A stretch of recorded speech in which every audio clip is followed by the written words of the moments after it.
एक गोष्ट खूप महत्त्वाची मी तुम्हाला सांगणार आहे, ती अशी की मराठी भाषा, मराठी माणसं याविषयी खूप काही गोंधळ चालू आहे. पण हकीकत वेगळीच आहे. मी तुम्हाला सांगतो. सगळ्याला वाटतं मराठी टिकावी, मराठी वाचावी, मराठी माणसांचं हित जपावं, मराठी माणूस हा जपला पाहिजे, मराठी संस्कृती टिकली पाहिजे. पण एक गोष्ट मी तुम्हाला सांगतो, हे राज्यकर्त्यांचं काय चालू आहे. बघा, 2008मध्ये दिल्ली युनिव्हर्सिटी म्हणजे JNU विद्यापीठ दिल्ली इथे कुसुमाग्रज मराठी अध्यासन केंद्र आणि ज्या केंद्रामध्ये मराठी भाषा आणि साहित्याचा अभ्यास आणि संशोधनासाठी स्वतंत्र विभाग असावा, या हेतूने 2008मध्ये मराठी अध्यासन केंद्र, मराठी भाषा केंद्र सुरू करण्याचा निर्णय घेतला होता. आणि त्यावेळेस 2008ला 1.5 कोटीचा निधी या केंद्राला दिला होता. त्यानंतर आत्तापर्यंत ते मराठी भाषा केंद्र दिल्लीमध्ये आजही चालू झालेलं नाही आहे.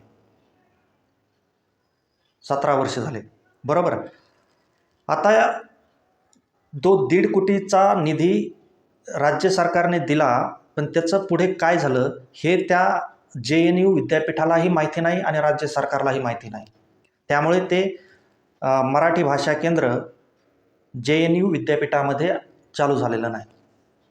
आणि त्यानंतर फेब्रुवारी 2025मध्ये अखिल भारतीय मराठी साहित्य संमेलन दिल्ली या संमेलनामध्ये राज्य सरकारने 10 कोटीचा निधी ह्या मराठी भाषा केंद्र आणि म्हणजे कुसुमाग्रज मराठी अध्यासन केंद्र आणि छत्रपती शिवाजी महाराज सुरक्षा आणि धोरणात्मक अभ्यास या 2 केंद्रासाठी राज्य सरकारने 10 कोटी रुपये निधी जाहीर केला.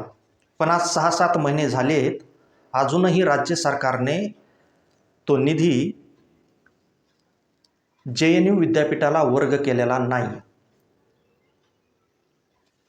जाहीर केलंय पण निधी भेटलेला नाही. आता बघा,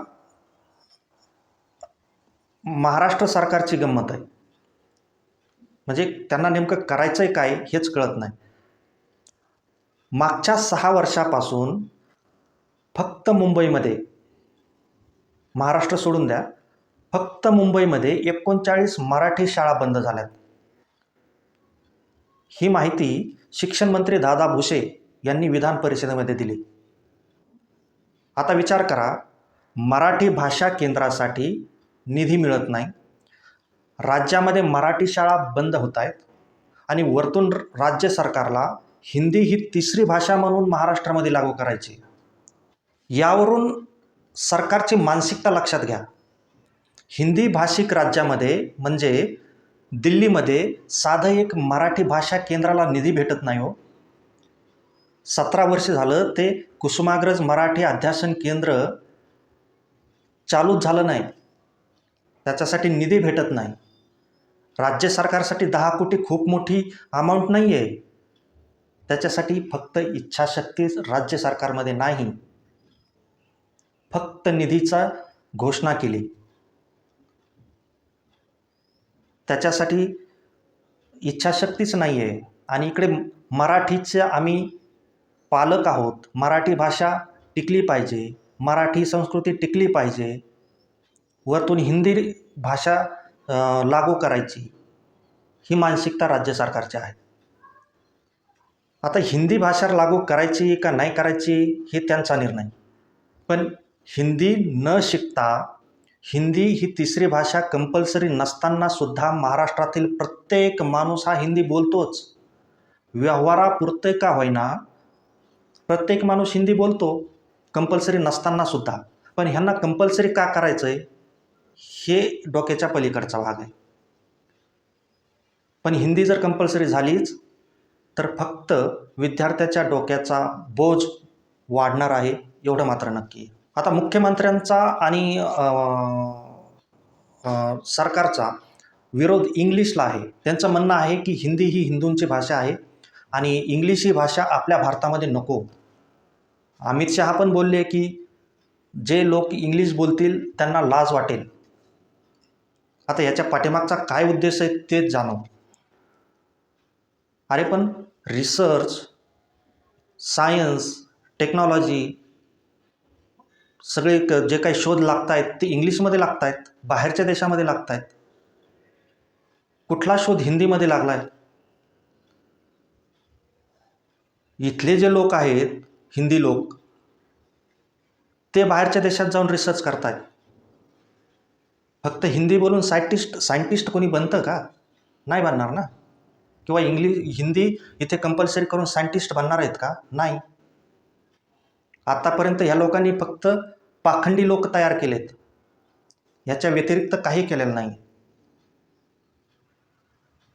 हिंदू धर्माच्या नावाखाली पाखंडी लोकांची फौज तयार झाली. इकडचे सायंटिस्ट लोक अमेरिकेत जाऊन, रशियात जाऊन, ब्रिटनमध्ये यासारख्या देशामध्ये जाऊन रिसर्च करतात, काम करतात. तिथं फोकस पाहिजे ना. इकडं हिंदी पाहिजे, तिकडं हे काय चालू हे त्यांनाच जाणं. यावरून आपण समजून घेतलं पाहिजे की फडणवीस सरकारचे काय धोरणं आहेत, केंद्र सरकारचे काय धोरणं आहेत, काय दिशा आहे आणि कशा प्रकारे सोयीस्करपणे महाराष्ट्राचं आर्थिक खच्चीकरण, सामाजिक खच्चीकरण, राजकीय खच्चीकरण या सगळ्या आघाड्यावरती महाराष्ट्र एक दिवस पिछाडीवर कसा जाईल याचाच विचार केंद्र सरकार आणि राज्य सरकार करत आहे. जाईल काय, जवळपास गेलाच आहे पिछाडीवरती. आणि ज्यावेळेस महाराष्ट्र आर्थिकदृष्ट्या, राजकीयदृष्ट्या आणि सामाजिकदृष्ट्या कमजोर होईल त्यावेळेस मराठी माणूस कुठल्या कुठे फेकल्या जाईल हे आपण विचारही करू शकत नाही. एवढं लक्षात ठेवा.